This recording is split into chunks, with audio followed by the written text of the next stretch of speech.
we're being honest here. The book is actually called If We're Being Honest, Silencing the Lies We Tell Ourselves in Order to Live by Jennifer Thompson empowers women to conquer motherhood's perfectionism trap by living more freely. Yeah, Jennifer joins us now with more. We've been commiserating as moms during the break of what we put on ourselves, got societal pressures, but then we add to it. Oh, for sure. Yeah. When did you decide it had gotten to be too much? Motherhood. Yeah. So I have always struggled with perfection, Yeah. really throughout my whole entire life. Oftentimes unknowingly, but then there were times where I was very aware of what I was putting on myself.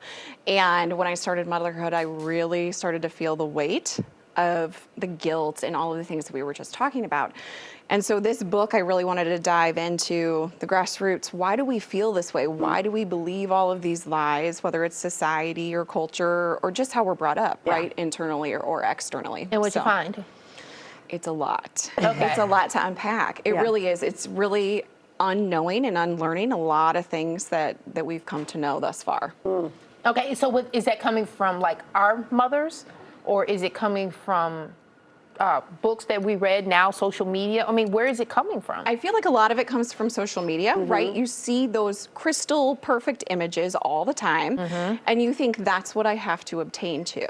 But then it's also, you know, how you were brought up, how you were raised, culturally, all of those things really shape our internal narratives and how we talk to ourselves and our expectations. Yeah, you see the moms on social media, and there's the one mom who's gotten really popular. She bakes everything from scratch. She makes gum for her kids. Like, that's never going to happen. No, that's not Those happening. extremes almost don't make you feel bad because you know you can't do that. But then there's the parents who are on the floor playing with their kids 24/7, and I'm like, I can't do that either. No, it's not sustainable. No, it's exhausting. Yes. Yeah. When did you make the decision to break this stigma of perfectionism, and how did you do it? Once I started motherhood, I really kind of hit a crossroads, and it was about 2 years in where my mental health was really suffering. So I knew I had a choice, and I needed to really kind of let go of perfection and just start doing things that really brought me joy. Because a lot of that perfection I was searching for and striving for, I didn't even really care about anyway whenever I thought about it. So what does that look like on the day-to-day? Is your house a little bit more messy now? Are your kids not necessarily matching anymore? Like, how does that show up in life? Yep, ask my husband. Yes, the house is messy. You know, it's lived in, and my kid doesn't always match every day, but he's who he is, right? And if it brings him joy, then fine, go out the door, mismatch. You know, I don't care. But it's really just kind of learning to set boundaries, learning to say no to certain things when we don't really want to, when we feel like, oh, that might upset someone, right?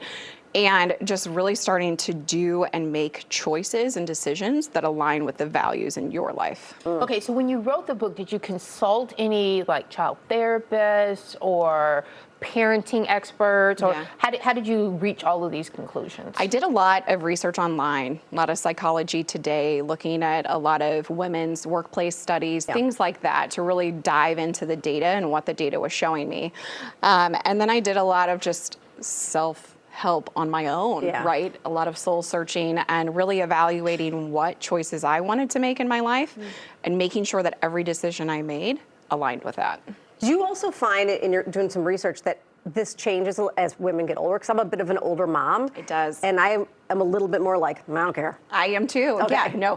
And I had my son about 35 years old, and I'm 41 now. And I feel like the 40s are when you're just like, you know what? I am who I am. Take it or leave it, and I don't care. It's almost refreshing. It is. It really is. So throughout the book, do you give examples and show people like, okay, this is something I experienced? And can you share one with us? Sure. So every chapter has a failure belief.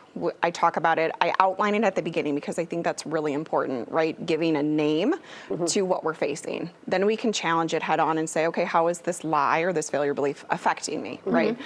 And then I dive into, okay, how can we flip it and change it so we can live a little bit more authentically. But with each chapter, I share a story on how that particular lie impacts me. And then the last page is how to go forward and release that, right? Moving forward prompts, yes. Because I think that's so important, and I wanted people to be able to relate. I think that's what's missing from a lot of self-help books.